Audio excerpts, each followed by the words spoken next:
police officer mel thatak kan humeka ani hi kumsom ni pangami ani ani hian pasal nei to in nima sela wandoi thak takin a pasal chuanin indona aborol san hlau maya ti chuan ama chawa omin a pasal ne na an ko sak dun na omin anun khuwa amang chho me kani chutia ko har taka om chu a thien te po chuan an khonga ya a office la na in te en kola rong te bol saka a in vel te lo tu fai turin ompui lamai turin thu an rona ompui tur fel tak an hu thu te pon hril thina ni ani po chuan in ngai tu in atan thazok tur ni a hria in ompui tlangwal fel tak anei ta a ma sela chu ompui chu a pasal mi zia nen in angati em a chu mai ba ka a thil du zong te ra the ti em a chu tiang chuanin he video hi akal chhawani a top thlengin ilo enzel don nia khodai fe ma hianin in a oma chu in chu a kong khar thing hmanga siam ni in chumi bulvela te chuanin thing a om thlu amaya a kong khar atang chuan thli ron lut theian chu thli ron lut chuanin thom siamin chu thom chia chu chunglai vela chuanin hriat tur a om hri ani chu in chunga chuan mei chekawngei thlak tak pakhat police officer isita varma chu ama chuin a oma a khuwa har hle ti a hriat ani amit menga chuan dikna chan vo du mi ani ti a hriat ngoi ngoya ama ero chu a thinlung chung ril chu a hlim lo ti a hriat hle thung si a tho pui te le an vela mi te po in ama chuan dikna le felna engkim an hmuni deuh ber mai nima chela van doi thlak takin kum thum lian ta a khan a pasal ayan varma chuan misual an beina a boral san hlau maya ti chuan anun chu khuhar takin a hmang chhotan ta ani a pasal thina chu tur hle ma se a be seina le a hmalampang hun chu ti chiat atum lo be seina ne na hmalampan zelin a hna po thataka zomin a hma ati tur omte len thatak mi ani chho zela chutia pasalin a bola san tak no po chuan a pasal ne na an ko sakna chu chhuah san du lovin chu ina chuan ama chawena ko sa a chung te poin mun danga in sonemo an mani ron fin le mai tur te poin thu an ron thin ani nima sela pasal ne nan kho sak dun na lim taka an lo om dun to na chu chhuah san har sa ti in chu in chu dai fe ma om nima sela atan chuan a khor na ti zual tu nima sela a khor na te re tu alo ni fo jok si anna azom nu po in thataka jing tin office kalin tlaya a ho thina chun lampanga file sang sang khoin anna a boi thei khop mai chun lampanga na te thona sata wangin ina a ho chu a chaw nok thina ni tlai khat office bang a ho chu a kho har azual hle maya pon lampanga a han ena ruwa alo sur cher boka thli alo thoboka chutia tukvera thli le ruwa a thlir lai chuan a thopui pakhat INT chu thingpui in turin an ina chuan aron lut koya chutia thingpui ina an ti lai chuan a thopui nu chuan isita nangma chu om chu thalowa tin I ha thei box sia chuna te nai thoka tlaya zinga nen e rongin bol chop thina in ti felangai buka chu wang chuanin ompui la meiro tin chu baka ani lo om chuan I kho har lu tuk te po a ji om don sin kom tur te poi nei nga ti in thu arona a hrila isitai chu anui ringuta chuta senti chuan ompui nei chuan tun ain inun po ha damanga nuam ti jok don sin ti in thian indu sak tak in hril ang hian a soi siama atira chuan isitai chuan ompui lak chu adu mai lowa nima sela thian nu berin chutian soita ka chuan angai tu na te local thuin atana ha dam jok tur thu te le a khor te po a ji om tur thu te an hril ta ka chuanin ompui lak chu thave mai hria in arem ti ve ta a tum kha chu sainti chuanin a thianu bola chuan mi patlei rol pakhat hi ron hruain a ompui turin aron hrila chu mi patlei rol chu chelam pangdeu korvar ha ania ama chu fel melin nima sila a cher ang hu ain tharui anga mel khop mai chu mi patli ro chu local nain isitai chu chibai an buka a mel en le a tong kama tang chuan min ngai tlom takani ti a hriat mai ti chuan chu mi patli ro chu isitai bula chuan omin isitain ti tur tiang ang te ti in chote chum sakin chumhe te siam saka chu mai baka apang par tuite pek sakin a hna chu thatakin a thok zel thina ni isitain makati deuh chu mi patli rol chuan ti tura ti anga ti chu fel takle soisel ngai lewin ati thin chu makati hle zoka in le avel po ama ai fai le thiang hlimin avong thina chu mai baka isitai thingpi turan siam sak po chu a pasalina tui taka siam sak ang le a pasal siam rim tui tak anga rim tui chuan aron siam sak thina isitai rel ruwa chuan chu tianga a du dan thil eng kiman ti thin chu makatia a thingpui du dan te le a thil dana vel a da fel dan te a pasal mi zian nen te po chuan in anga tia makati hlea chu isitai awmpui tlangwal chu viveka ani vivek chuan isitai le khabu poimo te le an le khabu hlui te chu avong that sak thina fai tak le fel takin arem sak thlap thina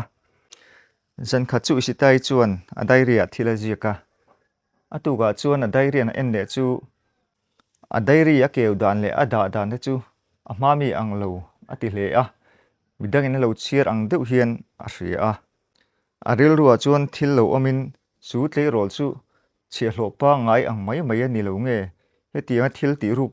lo ching ani nge a che dana chuan a che fel fai hle sia ti in a ril ru chu ngai tu no nowa nima sila ngai thal lo da em nei lovin a diary chu da ina kalsan le maya tlai khatha ho chu ruwa su na sa hle a thli a lo tel boka chu mai baka tre kan tla a an in vela chuan karen a lo lo boka an in chu lo thim thupa viveka chuan a pi lo ho ti hri in viveka chu khomwar pakhat chi in pona aron chuaka in chu an lu hnu chuan viveka chuan happy hne chuan ruwa iron do sia I hu veka vote ti lutkang thingpui kalum sakang cho an ti a isita chuan viveka han ena amit menga takan en chuan a pasalin a en thin dan ang hmangai na mit meng moi tak chu ama a chuan a hmu a vivek mela a pasal an hmu chuan a ril ru a thar le a vivek a hne na chuan vivek kalaka hin eng thuruk ngei nei thil thupi nei ni min hril ro an ti a chuta vivek chuan hnuilam mela ama lam en chho chungin mem ichi hlolom ka ni engma ilaka thup ka nei lo ingai to na vel mai mai ni kha hei thingpui tu ka ron siam hi in ro ti in thingpui chu an pe a atu ka chuan scienti le isita chu an ti ti le a isita chuan scienti hne na chuan viveka hi chia hlo pa ngai ang mai mai ni lo mi ang nge ni ti hriat ka du ni ami zia a che dan le a thingpui lum dan te le a che fel dan a te hian ka pasal min hriatchhuah tir ani amak lutuk kom dan te hi ka thiam lo tak zet ani atia scienti chu nui hul hakin awa mak ve o ati rengota chuta scienti chuan viveka background le apian na te thil zong zong engkim ka hre du ni khongai takin he min ti sakro ti in a thian nu chu an hrila an huwa chuan scienti chuan report vel chu isita hne na chuan aron kenga nima sela an du ang finfiana engma an hmu chuang lova adar card le a chanchin tlema zong hriat theine chu aron keng rengota kongkoya mi ron lang thut ang main viveka chanchin tun ma hun chu engma hriat tur om lo thung he mi parol thar hi chi hlo pa nga ang mai chu ni thei thoma sela a chanchin chui zel ngai ni an lati zela isitai chuan viveka chu hriat chena chak tel ani chumi jan chuan isitai chuan a khuma thu in thalak luite an ena chu thalaka chuan pasal nen ai nei nia him takan nui dun lai alo langa ayan chuan zungbun moi tak mai a pe a chu zungbun chu isita chuan a hlut hle maya a diary a ada thatlat boka a dairi han keu chu a zung bun chu mu zo ta reng lo maya tu emo aina lo lutin aro chuak jok ni ang ti in zona in zot mol mola atu ka chuan a chilo viveka chuan kowa kadai rikara khan zungbun ka da si a khoya nge omang le ti in an zota viveka chuan mem eng ma ka lo ka mulo re mi thil eng ma ka la ngai lo reng khoya nge omang o ka zon pui don chenia ti in apin hena chuan an thrila aw tang chuan to da soi lo mel khop mai ma se le se tai chuan ani lo hilai tu ma lo kal si lo wa ru du dangan lo kal nge ni ang ti in ai ngai tu no wa chumi zan chuan isitai chuan mumang aneya amumanga chuan Awmpui a chia hlo viveka ne chuan a pasal ne na an om thin dan te chuan an khum lai zola chuan lim dewin a lo ti a an har chu makati hle maya chu tianga a pasal ne na an che dan te an hlim dan te anga viveka ne na a han che chu mak a ti a alung len a zual pa hle ani zan khat chu number hriat lo atangin message aron luta an en chuan ti hian alo in ziaka isita zonei zot tam na tuk viveka hi chuasan ro chu ti lo chu inun na tan lo thon om don nia ti thu alo in ziaka isitai mel chu lo thon na in alo khata viveka chu mi hlo om takani thu le isita ti na atum thu an chia chuan a phone phor chuakin sain ti an phone ngala am se zon chu sain ti chu an frila sain ti chuan thil serious sakani thu le man mo taka ti maron tir thu an frila tim ron thin ma chu viveka chu lo thli thlai turin an frila isitai chu angai tu na boy le a ayan mela viveka langa vivek mela ayan na langa amit vai nge ti in angai tu na boy hle mai atuk zinga lo ni a vivek chuan pangpar huna pangpar tu ilo pe a isitai chuan vivek ko zung tanga zungbun chu va mu in adai rekara a zungbun bo nge ni ti kha ava mu a rel ru na hle mai vivek acham man mo takena kowa vivek ne na chuan vivek i zungbun hi khoi mi nge ti na kowa vivek chuan mem e zungbun hi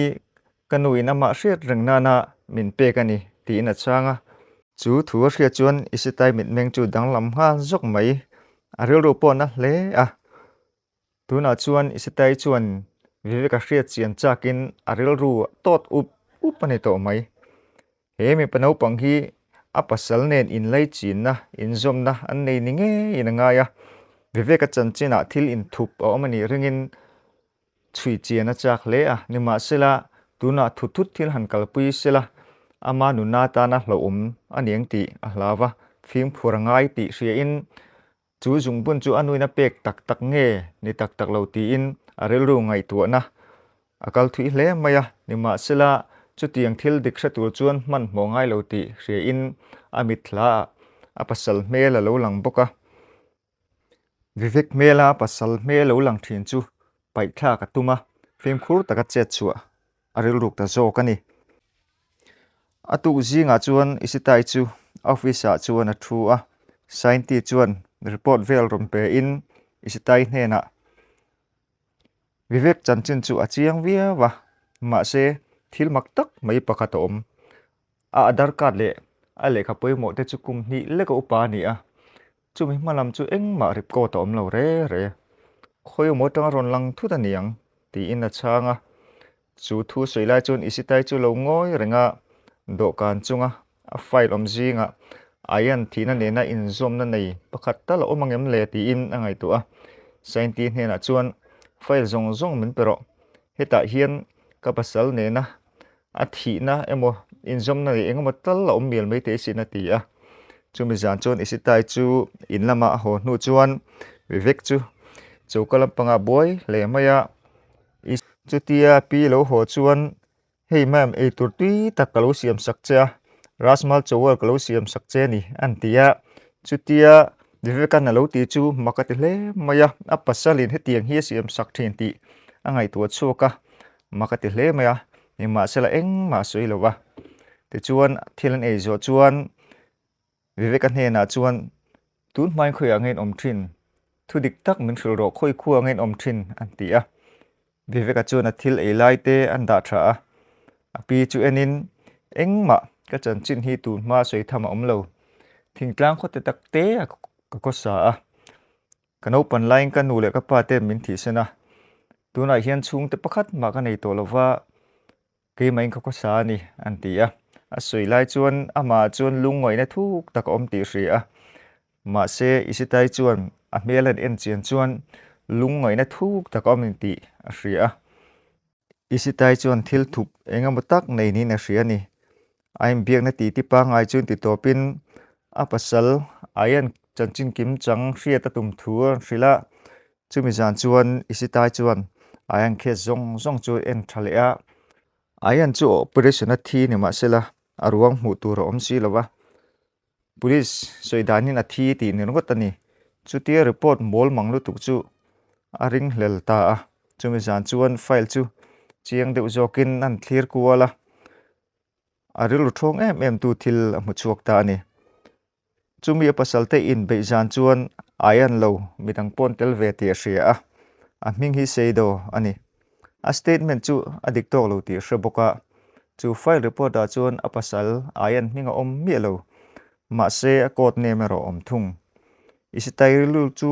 a boy hle maya ayan chu maktak main a chanchin an lo thup ti a mu chuak ta a chuta man mo takin sainti chu be ngala sainti ne na ayan thina chungchanga thu hretu saido ti kha lo zong chuak ro anina tring engkim ka hra chuak du ni atia atu ka chuan asitai chu officer boy le maya sainti chuan thalak lui pakhat athona ayan training lai thalak ani chu thalak kan mu chuan isitai chu athong kher maya chu thalak chu vivek nen ain ang chi chi a isitai ril ru chu ana zual so sawa achan chu vivek le ayan kha aloin ang chi chi ti hri ani atu ka chuan ina honga vivek chuan pangpar hona pangpar tui lo pe me ka chuta man mo takin vivek bula chuan kalin vivek ne na thalak chu va ko hmuwa he hi nang mai ni em ti nan zota vivek mel chu mu thein lo dang lam hala chuta in siam ramin odam takin mem he hi ke ma thalak ani lo tu emo ke ma ang deun omaniang ti ina la in thupa ema sela mit menga lau thon na do om chu isitai chuan a mu mai haulo azana chuanin isitai number a chuan message aron thon lea number a call lawani chu message a chuan ti hian in ziaka isita itangnel ma ma to side chu mulovin thei hili lo tum don nia ani lo chuan I chen na khanin I thinga lang ti in vauna aron thlenga chu thu an chiar chu ataksa khur nga la anin kong kha chu aron inkika chutia kong kha ram wa hon chuanin sainti chu file kengin aron ding renga isitai kuta file pek pa in hei seido chanchen ni ti nan pe a isitai chuan file hongin a han ena ama sabera thalak chuan a thong khermai viveka thalak lo nia ani chung ngoi renga dingin a mela chuan lungoi ne thuk taka tuar ni ti alang isitai chuanin thokhan la hakin vivek ne na chuan vivek do soi to suang che tungei ni ayan chunga thil thlengkha enge ni ti nan zota a chuta vivek chu zoi muang aron tung chokin mem engkim ka hril vek don chenia ma se chung hmain kabula ilo kalangai ni ti in an in hung lampang chu ko hmuwa chuta chuan storeroom upato tak pakhat a oma chutia soilai chuan isitai ril ru chu alo boi tak zeta vivek chu ayan ani tak zeta ngem nge in bum na jok niang ti na ngai to ranga vivek atu soya chuan thuruk in thupa omani ayan chungchang thudik a hriat chang chuan aril ru anu aril ru alu a hne tak zeta ni chuta isita chuan sainti chuan ena vivek chu lo ngoi reng thun sainti chuan isitai hne na nangma in khuya ma kha sung che keman kalo ompui don chenia atia ma se isitai chuan alu chu thingin nilove sainti vivek hi karina ngai vivek hi seido alo ni tak tak ni chuan ayan chungchang thudik min thil thei nge yang pona milong hak la thil dik lo omni chuan karong thil don chen nia ti a sainti chuan du lo viau ma se arem ti ve ta a ma se chhul dona akuta pistol kinga viveka melzu pa in a chu san ta ni vivek chuan lao lo ma se aril ru nat mel hle a chuta isita chuan vivek ne na kalo kalang atia vivek chuan zuin an in nunga storeroom lampang panin kala an thlen chuan storeroom kong khar chu alawin kal veka vivek chuan a hon nuwa a chunga chuan an lut ta a room chung zong chu vai vut le ruang troi rim alo nam veka vivek chuan a ipte tang chuan torchlight ala chuaka a chung lamang ko ka mem helama ti nan thrila an phei hnu chuan kuang hlui to tak pakhat an hmua isitai chuan a pistol chu akuta chuan kangin kuang chu apan thrama a bullet thlen chuan vivek chuan kuang chu hongta a chunga chuan lekha them le laptop pakhat baka box te inkal alo oma isitai chuan box chu kutanem hin tiang hian an soya he box chu hian thudik om nge yang tin an soya chuta team dewin box chuan la ma se la box chu password manga honanga hitlat maya vivek ne na chuan Engtinnge kan honang an tia password ta ngai kha enge password niang tin hin zota i pasal nei in nei ni le tha kha ti in vivek chuan an thrila ti chuan password chu an chuwa box chu aloin hong tam maya a chunga chuan ayan diary le ming aloin ziaka isitai chuan diary chu kewa chu diary chu ayanan akut nge ya zia kha lo ni chu diary phek tina chuan rui hlo le ral thuam chungchang officer pakhat le sumdong loin rol thu a chui thu loin ziaka a phek to bera chuan engemaw thleng palani chuan isita ka hmangai ni ti lo reng donia ti loin ziaka chu thu a chia zo chuan isitai bianga chuan mitui lo luanga vivek chu ena vivek a chuan ngoi rengin alo ena chu tai isitai chuan nang hi sai doi ni mo engwangin nge hetiang thu hi a hma tangin ma hril lo tin an hrila aw chu hlo thone le thinrim dai na impola vivek chuan changin mem ke ma hi sai do ka ni a aya junior ka ni bok kha thila thlen lai khan warehouse a chuan kom ve a ayan chuan ka hne na ti hian a soi ka chunga engpo a thlenga ni chuan ka thu hi i lo vong reng turani atia a soi lai chuan o chu khur dewa isitai chuan diary chu a oma nget devina poma chuan ayan chu anita mo atia ami tweet la zoi zuya vivek chuan huilam en pa in mem ka hrelo ka minu tang khan ayan mel reng ka muto lo mi ten ral thu manga sumdong te hi an hlau em ani chu wang chu nia nangma veng him tura i hne na ka local atia chuti lai chuan isitai relu chu a boy hle a vivek kha seido ni chuan athala ka mi kha ayan nen ainang boxi ti na ngai tua chuti omlai chuan polama ring takan hria chuta chuan storeroom tu ve dat thalanga ron ke chuai in isitai chuan a pistol phor nga la vivek chu a hnunga zui turin ati boka chu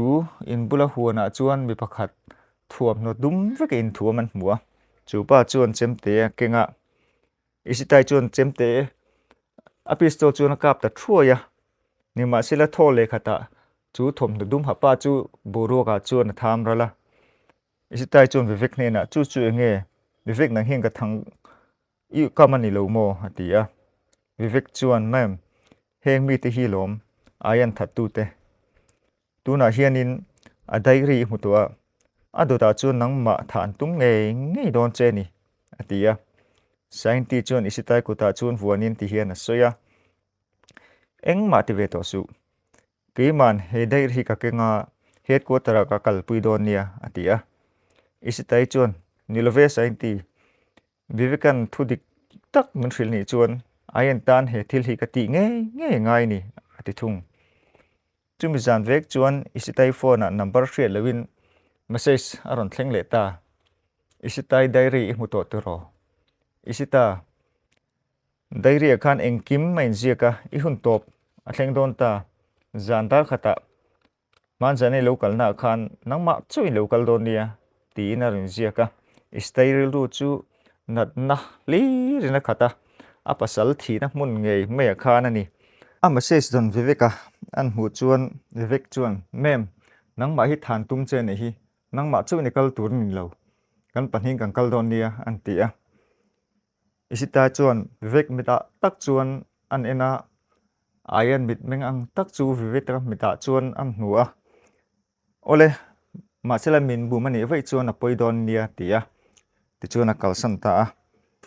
isitai ril ruwa chuan engkim mason turin aim peito khop mai ti chuan chu an hmun tiam na lampang chu panan tuma a pasala ngai na anna saboka thin rim na anna saboka tumru na anei boka viveka chu ring hlel deuh ma sela amit nge ya ayan nunna latu kha huadu ni isitai chuan aruka a thianu ne na basation hut si a sainti le a thiante chumi inbula lo biru tu chuan thuwa pe a basation hut si ani ma sira signal ka rom pek ma cheu chuan ron che chuak su ti im an thrila chumi zan chuan vivek le asitai chu chumi in lampang chuan panta chutia angkal lai chuan a re tlok tlok maya an mani thori bak ria tur eng ma omlo isitai chuan pistol kenga vivek chuan chemte keng thung chu in bul nai wat hen chuan isitai chuan zoite in hei i thang ka mai lo mo tin vivek bula chuan an zota vivek chuan mimita tak enin mem nangma ne kan kal duna i chunga thil thalo eng ma then ka phal don lo an tia a owa chuan danglam namak tak mai omtlat chu in an thlen chuan a chung chu lo thim veka khon var pakhat ti lo chu eng dang pakhat ma hmu tur om lo isita le vivek chuan eng omna lampang chuan pan zela chuti lai chuan thok le khata oring zetin isita varma mei chelu lul tak lo ni tin aron awa chu pa hlimtha alan dan chuan palian tak mai tuam ni na lang anhunga chuan mi pa pahnih silai keng hin ombuka chuta isitai chuan manmo taka pistol chu phorin tungei ni ayan chunga engtinnge tin an aw ve tura chuta mai tuam pa chuan nui vakin ayan he min do dala wangin thila ti sulani tuna chuan nangin ichun zom le a nang he thi tur ni ti in tha katum don che ni an tia ai pe tangin device pakhatar la chuka he hi pasalin ke mani min chuina thil zong zong ani kan kuta towa nang po tuna chuan thon thu ini to don ni an tia chu thung hria chuan an the sen chu alum ve hle maya viveka chuan ena viveka chuan mai tuam pa che lo en ve renga chuta viveka chuan mai tuam pa chu chemte chuan an vom thuta mai tuam pa chuan a device chu thlawin na til tuk chuan a room ko ka anung omi pani te chuan an silai chuan phor nga la relo te a ain kap chara ma sila isita le viveka chu an cha thazo ka mai tuam te pistol keng da chu thata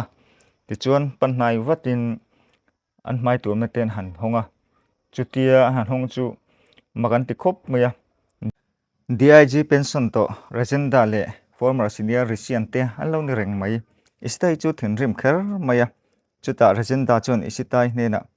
nang le ayan hi in lulu khop mai ayan po topsan turing kalo voto in lulu khop mai alati ham hama